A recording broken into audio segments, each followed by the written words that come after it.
If you've watched the first two videos in this series, then you know two things. One, the purchase price is the least most important number when you buy. Two, the cost of owning a boat has exploded. It's exploded 9 to 80 times since 1970, while the boat itself has only tracked normal inflation. If you haven't watched those, watch those first. I'll link them below. This video stands on top of those numbers. Today, I'm going to say something that I've been wanting to say for a long time.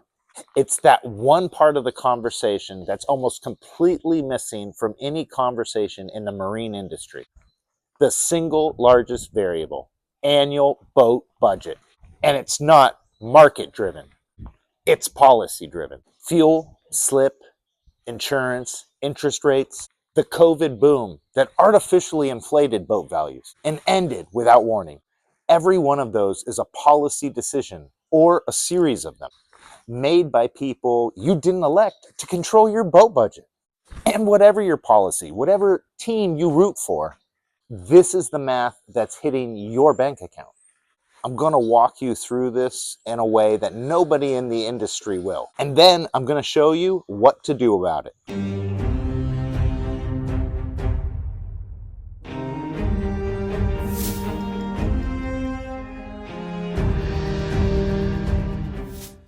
Let me start with fuel, because it's the most volatile, most visible, and the easiest to demonstrate. Okay, first, let's get some stuff up here on the board.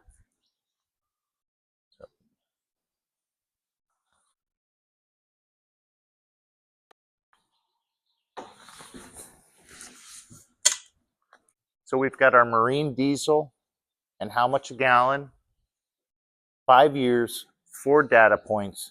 Who decides this? Diesel for marine use, January 2021, about $2.85 a gallon. So let's get that on the board. January 2023, $5.10 a gallon. Almost doubled in 2 years. Let's get that on the board. Now winter in 2025, it's stabilized around $5.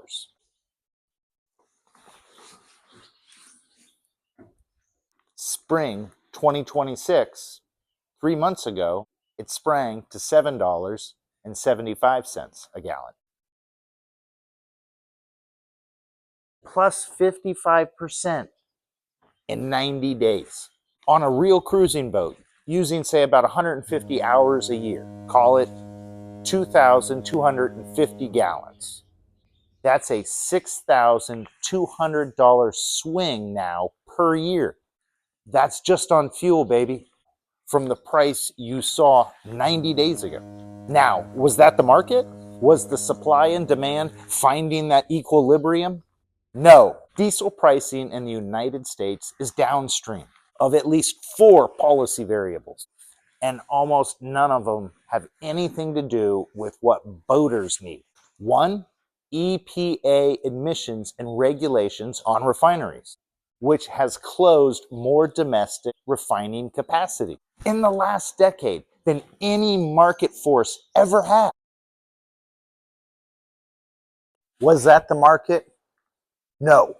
2, OPEC production decisions made by foreign governments responding to geopolitics that you didn't vote on. 3, strategic petroleum reserve releases and refills. Federal government policy. Both policies have used it for political timing. 4, sanctions on Russian fuel exports, which have redirected global fuel flows and tightened the U.S. supply. Every one of those is a policy lever pulled at a level you don't see by people you didn't elect to fuel your boat. Whatever you think should have happened with any of those decisions, you're paying $7.75 a gallon to fill your tank. And it's because of them. Now, slips. Why does a 40-foot slip in the bay or Sausalito or Newport Beach run from $1,500 to $2,000 a month? Some say it's land value. Real estate in California is expensive. That's a market force. That's fair enough. But here's what most people don't know. California has not approved a new commercial marina in over 40 years. 40 years. That's more than 50% of people, but yet you still got the same amount of slips. That's not a market outcome. That's a regulatory outcome. The Bay Conservation and Development Commission, the California Coastal Commission, and the CEQA review, local zoning, environmental impact requirements that take years and millions of dollars to navigate. Every one of those was put in place for legitimate reasons, to protect the bay, to protect the coast, to prevent overdevelopment. These are reasonable goals, but the cumulative effect of all of those policies, layered over 4 decades, is the supply of slips has been frozen while the demand has grown. When you ask why your slip costs what it does, that's the answer, not the market. 40 years of bipartisan policies that you didn't choose as a boater. And by the way, you can't drive away from this one. Florida's regulatory environment is different, but the slip crunch, it's similar. The Pacific Northwest, Long Island, the Gulf Coast, anywhere where there's a coast and population growth, you're paying the cost of decisions made decades ago.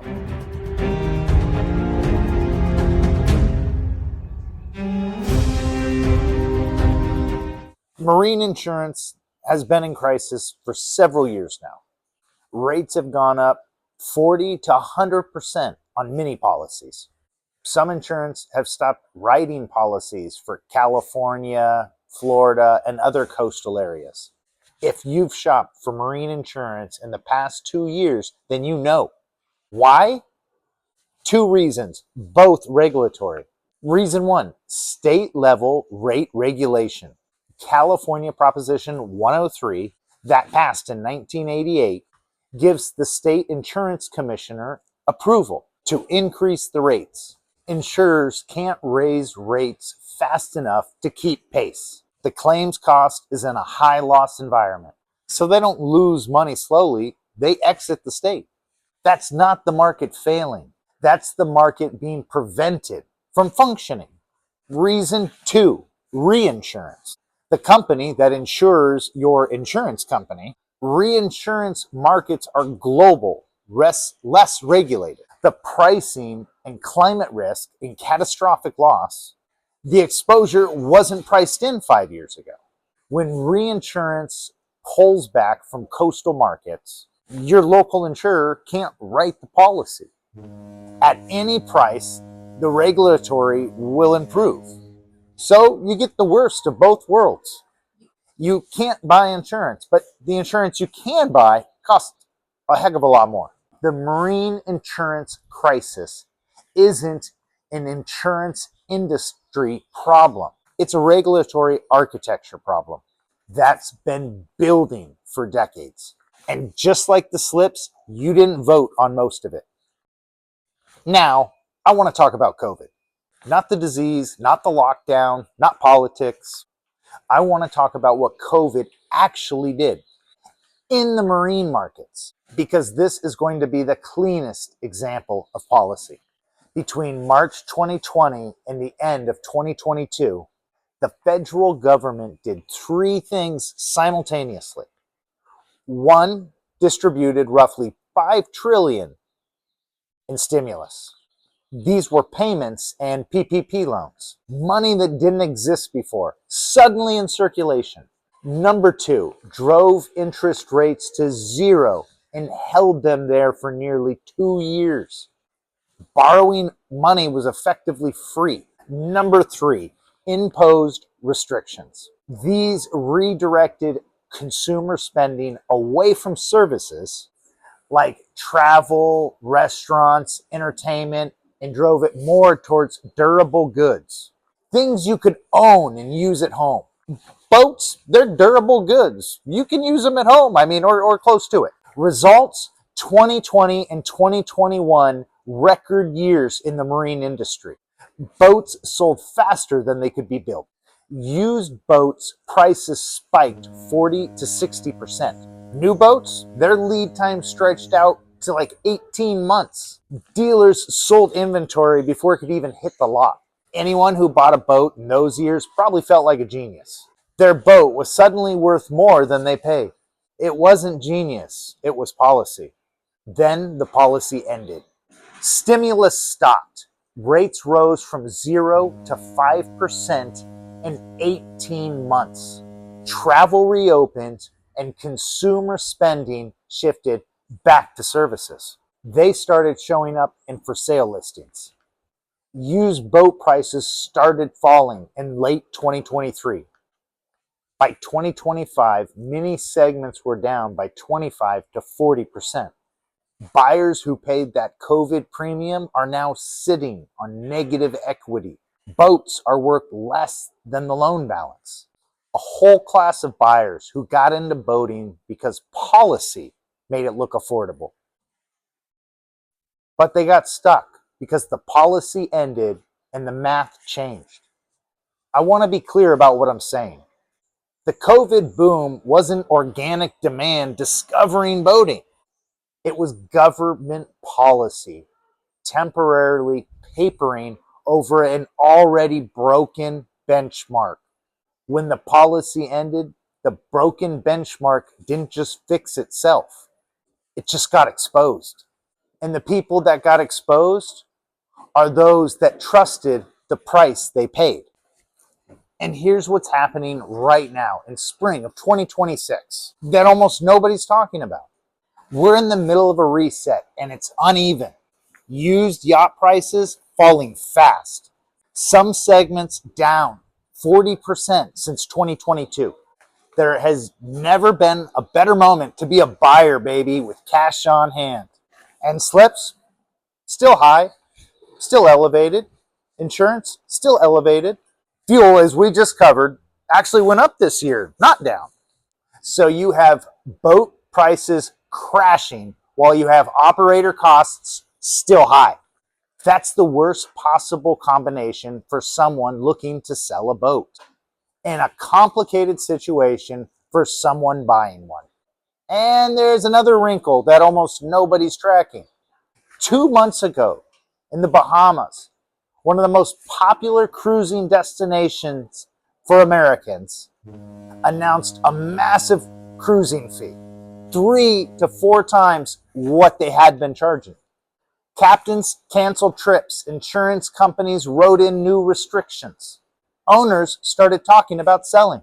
And then, last month, the Bahamas reversed those fees, reduced them back to close to where they had already been. Why? Because the boating economy collapsed under the policy. The dock receipt fell, the marina occupancy fell. And local businesses, baby, they start pushing back. Governments, local, federal, state, and foreign, making decisions, watching results, and reversing them when the cost becomes visible. If you're trying to make a boat buying decision in this environment, you can't rely on yesterday's numbers. The reset is real and the reset is uneven. The reset is happening this year. When boat values spiked in 21 and 2022, marine press celebrated. Boat owners were getting wealthier. Equity in vessels is rising. This was the wrong frame. They were asset pricing inflation. Now here's the difference.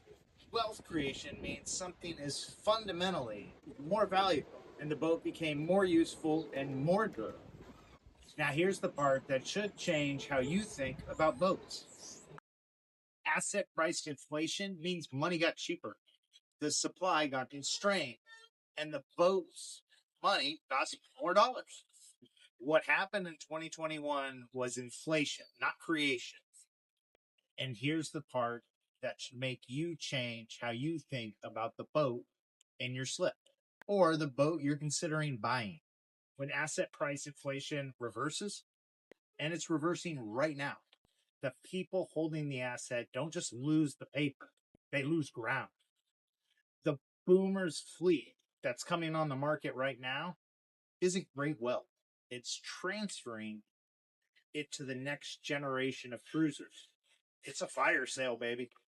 Tens of thousands of well-built boats from the 70s, 80s, and 90s are being sold by aging owners who can't run them anymore into a market that's been flooded by sellers selling for that exact same reason. It's not a transfer of wealth. It's inflation reversing. And it's why I got ecstasy at the price I did. Not because I'm clever, but because the math finally caught up with the seller. Your boat, it's not an asset. It's a participation tax, a subscription fee for a lifestyle. Sometimes that price of admission goes down. Sometimes it goes up. And sometimes it gets controlled by me. But it's never an investment. It's always a cost. The sooner that you accept that, the better the rest of your boat buying decisions are going to go. 3 videos. The first video showed you that the benchmark is broken. The purchase price, it's the least most important number in the game. The second is that the cost of participation in this lifestyle has exploded, while the boat itself stayed roughly the same. And the boating monoculture, it broke into 6 different buyers. Their realities all sharing one harbor. This one showed you that the largest variable in your boat budget right now, it's not all market driven, it's policy driven. And the asset that you thought was wealth is actually inflation, which is currently reversing. I've done my job. You understand boating differently than you did 45 minutes ago. And here's what I want you to do with that understanding: run the honest math, the math that fits your life. Not the industry's pitch, not the broker's spreadsheet, and not your neighbor's example. Buy the boat that fits the reality that you can see clearly, not the one that requires the world to keep cooperating.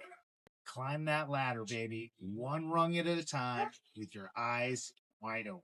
Because despite everything I've shown you across these 3 videos, the broken benchmark, the exploded participation cost, the policy variables, and the asset price illusion, despite all of it, this is still the best life I know, baby.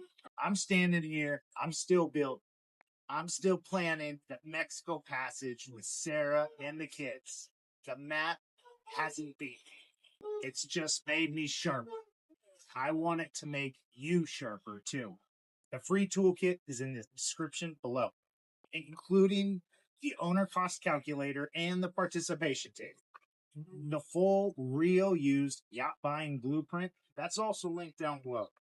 Over 216 pages, baby, of everything that I've learned the hard way, including a full policy variable worksheet that was built off of this video. If you have a boat in mind right now, run all 3 frameworks before you write a check: the benchmark math, the participation table, and the policy stress test. It's either going to confirm your decision or protect you from a decision you would spend years paying for. And whatever you decide, I'll see you at the harbor.